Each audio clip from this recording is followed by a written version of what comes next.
Draco POV. Hindi mailarawan ng kasiyahan sa mukha ni Draco habang pinagmamasdan ng asawang payapang natutulog sa bisig niya. Nakahubot-hubad pa kami nito. Hinaplos kong magandang mukha nito, pati ng napaka-sexy nitong katawan. Gustong gusto ko pa sana itong angkinin, kaso sumuko ng katawan nito. May gabi pa naman, napangiti ako sa kapilyuhan ko. Napalingon ako nang tumunog ang cellphone ko. Maingat kong nilagay ang ulo ng asawa ko sa malambot nitong unan. Tumungo ako sa terrace at nasa loob din naman ng kwarto ng asawa ko. Anak! Ramdam ko kaagad ang kasiyahan sa boses ni Mommy. Yes, Mom. Nagkaayos na ba kayo ni Celine? Nasa balita kayo Magka-holding hands? Napasuklay ako sa sariling buhok. Mas kinikilig pa yata to kaysa sa akin. Yes, Mom. Nailayo kong cellphone ko talagang nagsitilian ang dalawang kambal. Lang yan, naka-loudspeaker pala. Congrats, kuya! Sabay pa ng dalawang kambal. Tumikim naman si Mommy. Masaya ako para sa'yo, anak. Patawarin mo kami, ha? Kung naging hadlang kami sa pagmamahalan yung dalawa, gumaralgal ang boses nito. Nahirapan akong lumunok. Nakaraan na yun, Ma'am. Huwag na po nating balikan. Narinig kong pagsinghot nito. Nahihiya ako ng labis kay Celine. Wala akong mukhang maiharap sa kanya. Labis namin siyang nasaktan. Bumigat ang pakiramdam ko. Kahit na gusto ko siyang makita, pati ng apo ko. Hindi ko magawa sa lahat ng mga kasalanang nagawa namin sa kanya. Humihikbi na ito. Ramdam kong pagsinghot-singhot ng nasa paligid nito. Tsak ko ang dalawang kambal yon, napatingala naman ako upang pigilan ang luhang namumuo sa mga mata ko. Alam ko na labis ang mga itong nagsisisi sa mga nagawa nila sa asawa ko. Ihingi mo kami ng tawad. Matagal na kayong pinatawad ng asawa ko, Ma'am. Sinabi ni Celine sa akin na kailanman hindi siya nagtanim ng galit sa inyo dahil hindi naman daw niya nakakalimutan na naging mabuti kayo sa kanya, na ikaw ang naging daan upang makilala siya ng totoong pamilya niya. Lalo itong napaiyak sa kabilang linya. Napakabait talaga ng asawa mo, anak. Kung maibabalik ko lang ang mga panahon yon, hindi ko sana siya sinaktan ni pinagmalupitan man lang. Sa kabila ng pagiging napakayaman niya na ngayon, hindi siya nagmataas. Tunay ngang napakabusilak ng kanyang puso. Suminghot ito. Manang-mana siya sa kanyang ina. Hanggang ngayon, nasasaktan pa rin ako na nasaktan kong anak ng matalik kong kaibigan. Ang batang kinakanlong ko at pinanggigigilan noon. Napunasan kong gilid ng mga mata ko. Ramdam kong bigat at labis itong pagsisisi.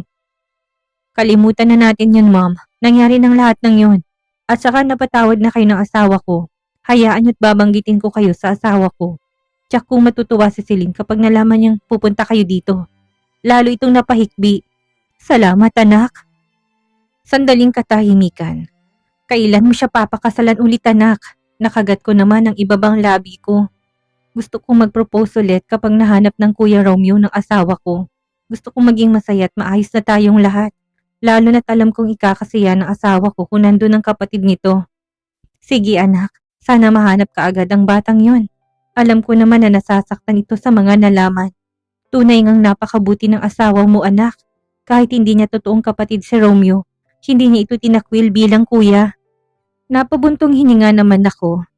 I know, Ma'am. Basta wag kang pabagal-bagal, anak, at baka maunahan ka ng ibang kalalakihan. Balita ko ang daming humahanga kay Celine. Lalo na't nag-iisa itong Rivas. Isang ismid ang pinakawalan ko sa baiting ng pangako. Huwag na silang umasa dahil hindi ako makakapayag na maagaw ang asawa ko ng kahit na sino. Kahit ni dulo ng buhok ng asawa ko, hindi nila mahawakan. Lalo na't malakas ang kumpiyansa ko at mahal na mahal ako ng asawa ko. Sabay ngisi, nanukso naman ang dalawang kambal sa kabilang linya. Ang hangin naman ni Kuya, pasigaw ni Donita. Nagsasabi lang ako ng totoo. Patay na patay sa akin ng asawa ko. Pagmamayabang ko sa mga ito, nabigla kong mapapitlag nang may pumulupot sa bewang ko. Sinong patay na patay sa'yo, asawa ko? Naniningkit ang mga mata ni Celine. Ang sabi ko, patay na patay ako sa'yo, asawa ko, sabay lunok. Bigla na lang humagalpak ang dalawang kambal sa kabilang linya. Pati si Mommy natawa na rin. Takot na takot si Doreen. Pinatay ko na ang tawag at kaagad itong niyakap. Sino ba yung kausap mo? Namimilyong ngiti sa labi ko. Yung babae na nagpapapansin na biglang tumalim ang mga mata ni Celine na nakatitig sa akin. Akmang kakalasto sa pagkakayakap sa akin, hindi ko naman hinayaan. Natatawa ako na kinikilig. Biro lang baby ko, at saka to hinalikan sa labi. Ngunit masama pa rin ang timpla ng mukha nito. Ewan ko sa'yo. Sabay talikod nito sa akin. Yakap-yakap ko naman ito sa likuran. Tinudyo-tudyo ko tuloy ang maambok nitong likuran. Ano ba?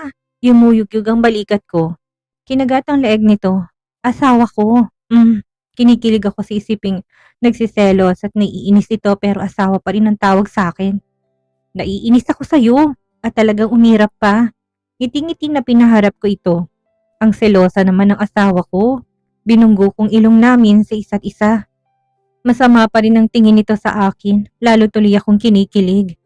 Si Mami ang kausap ko at yung dalawang kambal. Bigla namang nagbagong ekspresyon ng mukha nito. Anong sinabi nila? Kinarga ko ito pabalik ng kwarto. Tinanong lang kung nagkaayos na ba tayo. Ang bilis kasing kumalit sa balita yung magka-holding hands tayo palabas ng kumpanya mo. Sinandig naman ni Celine ang ulo sa dibdib ko. Kinaplos-haplos ko naman ang buhok nito. Humihingi sila ng tawad, asawa ko. Tiningala ako nito. Sabi ko naman sa'yo, matagal ko na silang napatawad. Napalunok ako. Gusto ka nilang makita at ang anak natin. Sumiglang aura nito. Kailan sila pupunta dito? Natitigan kong asawa ko. Talaga? Hindi pa rin talaga ako makapaniwala na ganito ni Celine kabilis tanggapin ang mga mahal ko sa buhay. Sa kabila ng mga nagawa ng mga ito. Okay lang sa'yo na pupunta sila dito? Napairap naman ito. Oo naman, ano bang klaseng tanong yan? Humabang nguso ni Celine na ikinangiti ko. Bukod sa maganda na, cute pa. Sasabihin ko muna sa kanila, salamat baby. Napakabait mo. Mahal na mahal kita. Mahal na mahal din kita. Kinilig ako ng paulit-ulit nitong hinalikan ng labi ko. Paano kung may magkagusto sa akin baby ko? Anong gagawin mo? Marami naman talagang nagkakagusto sa'yo, sadyang hindi ka lang interesado. Dahil akong mahal mo. Napadila ako. Paano kung bigla akong niyakap at ninyalikan? Biglang sumamang timpla ng mukha nito. Subukan mo lang talagang magpahalik ka, talagang lalabas ang pagkarivas ko. Ayaw mo naman yatang mangyari yun, mister ko. Tumaas ang kilay nito. Napahagalpak ako sabay yapos dito ng mahigpit. Sayang-saya yata ako kapag nagsiselos to. Ang sarap sa pakiramdam na takot itong mawala ako sa buhay niya, na hindi ito papayag na maagaw ako ng iba. Hindi mangyayari yun, asawa ko. Alam mo naman kung gaano ko katakot sa'yo. Ikaw lang sapat na. Sabay kindat sa asawa. Bigla tong napasinghap ng ilabas ko nagmamalaking harapan ko at muli kong inangkin ang aking mahal na asawa. Celine's POV. Isang daingang kumawala sa akin ng maramdaman ko, ang papatak-patak na halik ng asawa ko. Good morning, baby. Nanatili ako nakapikit, puyat na puyat pa ako. Halos kinabi-gabi ako ni Draco simula na magkaayos kami nito. Hindi ko na rin kasi ito hinayaang umalis pa ng mansyon. Umuwi lang ito para kunin ang gamit nito. At ngayon nga, masaya na kaming nagsasama nito. Nakaraang linggo lang, binalita ko sa buong media na mananatiling rivas ang kapatid kong si Kuya Romeo. Nagpatawag din ako ng meeting para ipaalam sa mga to na pansamantala ang asawa ko nga hawak ng kumpanya. Hindi na rin naman nagtanong ang mga ito at wala rin naman silang magagawa. Lalo na akong may-ari ng kumpanya. Alam ko rin naman na hindi sila tututol sa asawa ko at kilala nilang magaling ito sa negosyo. Baby, aalis na ako. Doon ako nagpumilit na magmulat ng mga mata. Nakabihis na nga ito. Hindi na ako sasama? Inaantok na tanong ko.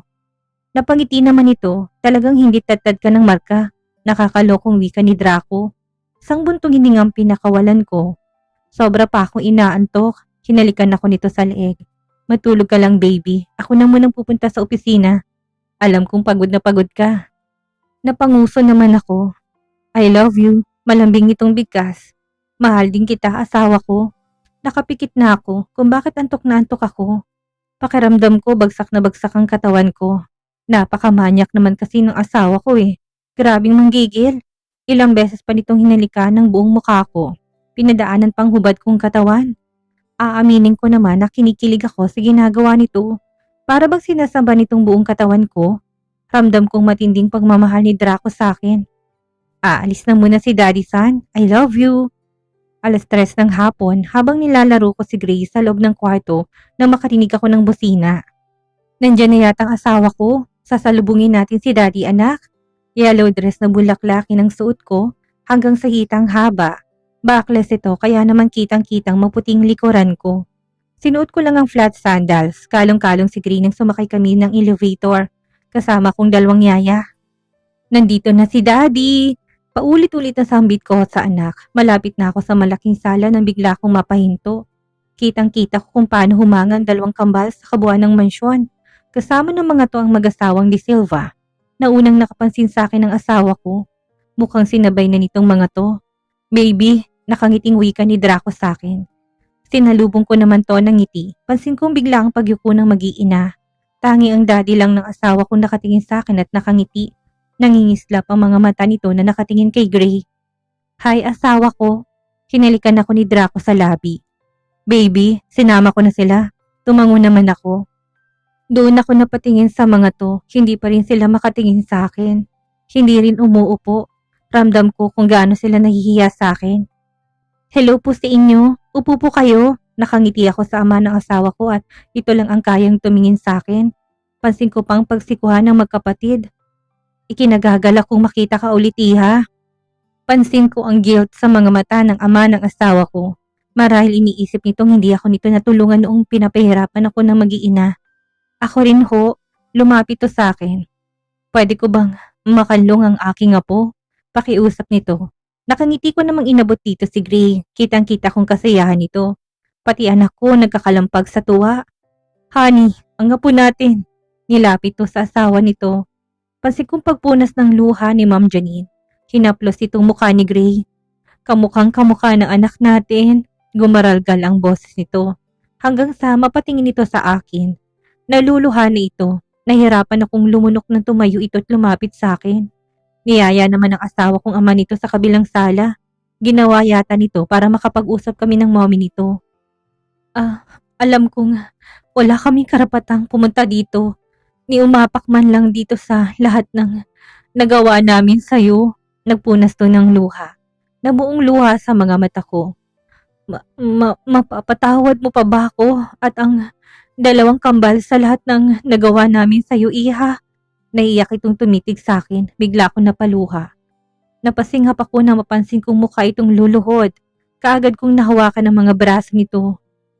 Hindi niyo po kailangang gawin yan, Ma'am Janine. Tuloy-tuloy itong napaluha. Pati ang 2 kambal, nakayuko na lang at tahimik na nagpupunas ng luha sa mga mata. Matagal ko na po kayong pinatawad. Kalimutan na po natin ang lahat ng yon. Lalo itong napahikbi. Bigla ko nitong niyakap ng mahigpit. Nanginginig ang katawan nito. Patawarin mo si tita, princess. Nasaktan kita. Sobrang sakit na nasaktan kong unika iha ng matalik kong kaibigan. I'm so sorry, iha. Hinaplos-haplos kong likuran nito. Hindi ko naman nakakalimutan na naging mabutit mabait ito sa akin. Nang lumapit naman ang 2 kambal na unang tumapat sa akin si Donita, nakayuko ito. Sorry Celine sa nagawa namin sa'yo, sa lahat-lahat ng pananakit namin sa'yo. Inapi ka namin, sinaktan at pinahirapan. Nagpunas to ng luha. Hindi na tuloy matigil-tigil ang pagluha ko, pati si Ma'am Janine tahimik na napapaluha sa tabi ko. Hinawakan kong kamay nito. Doon naman ito napaangat ng tingin. Kalimutan na natin yun, at minigyan to ng ngiti. Bigla naman ako nitong niyakap. Sorry talaga. Lalo ko nasasaktan kasi sobrang bait mo. Ang hirap makatagpo ng kagaya mo, Celine. Hindi nagtatanim ng sama ng loob o galit sa kapwa. Deserve mong lahat ng meron ka ngayon, Celine. Masyado ka mapagkumbaba. Hindi ka man lang nagmataas. Ramdam kong paghikbi nito. Hinaplos-haplos kong likuran nito. Hanggang si Dory naman ang lumapit sa akin. Hindi pa ito nagsasalita pero halos sumagulo na ito. Awang-awa tuloy ako.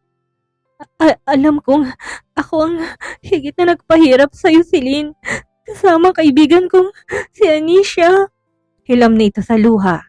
Lahat yata kami nagsisiiyakan na. Pansin ko na niyakap ni Ma'am Janine si Donita na panay luha pa rin. Nakatitig ito sa kambal. Sana dumating ang araw na mapatawad mo ko. Makalimutan mo lahat ng pagpapahirap namin sa'yo. Okay lang kung hindi mo ako mapatawad sa ngayon. Alam kong hindi madali ang dinanas mo sa kamay namin. Halos muntik nang malaglag ang anak mo dahil sa kagagawa ng kaibigan ko. Hindi ko man lang to pinigilan. I'm so sorry. Sobra kitang nasaktan. Hagulhol nito. Naitakip pa nito ang kamay nito sa mukha. Mabilis ko naman tong niyakap.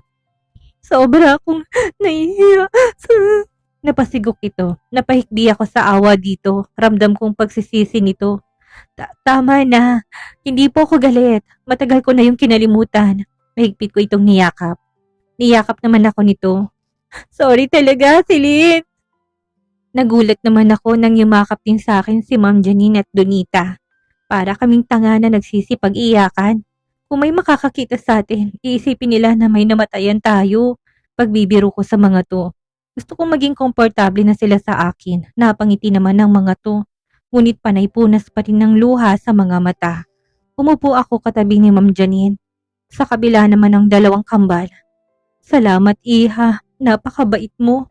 Napakabusilak ng puso mo. Patawad kung naging hadlang kami sa pagmamahalan niyo ng anak ko. Hawak-hawak nitong kamay ko hanggang sa haplusin nitong mukha ko. Kung alam ko lang na ikaw pala yung batang kinakalong ko noon. Ang batang kinakasibikan ko. Napaluha na naman to. Kaya pala hindi kita natiis na makita kita sa kalsada. Kaya pala matindi yung awa na nararamdaman ko sa'yo noon. Dahil ikaw palang nawawalang anak ng kaibigan ko. Ako naman ang napaluha. Hinawakan ko rin ng kamay nito. Malaki ang utang na loob ko sa inyo, Ma'am Janine. Dahil po sa inyo, natagpuan ako ng totoong pamilya ko. Kaya paano ko magagalit sa inyo? Kung hindi niyo po ako kinuha, baka napahamak na ako sa labas. Marami ka pong kabutihang ginawa sa akin. Hindi dahilan yung pagkakamali niyo na saktan ako para gumanti ako ni magtanim ng galit po sa inyo. Napayo ko ito at napahikbi. Tunay ngang napakabait mo. Lalo ko nakukonsensya kung bakit nasaktan kita. Nilait-lait. Napahagulhol ito, napaluha tuloy ulit ang dalawang kambal. Kalimutan na po natin yon, Ma'am Janine. Pag-aalo ko dito. Suminghot-singhot ito. Salamat ha. Maraming salamat, Iha. Nasaan naman ngayon ang mommy at ang daddy mo? Gayon din ang lola mo. Masayang-masaya ng mga yun. Nagkaroon sila ng anak at apo na napakabait at dalisay ang puso. Masaya rin po ako, Ma'am Janine. Nagkaayos-ayos na po tayo. Sabay ngiti sa mga ito. Bigla ko nitong niyakap. Ang Princess Celine ko. Nakagat ko ang ibabang labi. Alam mo bang ipinagkasundo ka namin ng mommy mo noon sa anak ko? Nakangiti na ito. Hindi ko akalain na kayo talagang magkakatuluyan kapag tinadhana talaga.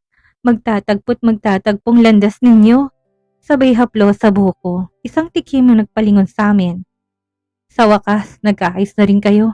Ang ama ng asawa ko. Tumabi naman ang asawa ko sa akin. Namulang mukha ko nang halikan ako ni Draco sa harap ng pamilya nito. Inampas ko tuloy ito ng mahina sa braso. Kinilig naman ang dalawang kambal. Magmula ngayon, Iha, mami nang itatawag mo sa akin ha.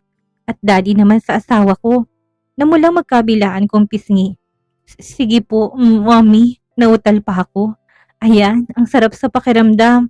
Nagkatotoo na rin sa wakas ang pinagkasunduan namin ng kaibigan ko. Naramdaman ko naman ng yakap ng asawa ko sa akin.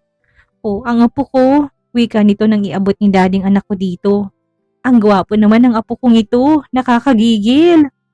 Napangiti ako nang humagitsik ng tawa ang anak ko nang pupugin ito ng halik ni mommy. Lumapit naman ang dalawang kambal. Halos pagagawan pa ng dalawa. Natawa ko't muntik nang mag-away ang mga to kung sinong kakarga sa anak ko. Hoy, magsitigil nga kayo. Mamaya niyan malaglag niyong apo ko, si mommy. Si Doreen kasi, ako na muna kasi. Wika ni Donita sa kambal. O sige na nga, nakangusong wika ni Doreen. Napapangiti naman ang asawa ko. Kung bakit ayaw niyo pang mag-asawa, biglang wika ng asawa ko sa mga kapatid nito. Hay nako anak, sino magkakagusto sa dalawang kapatid mo na yan?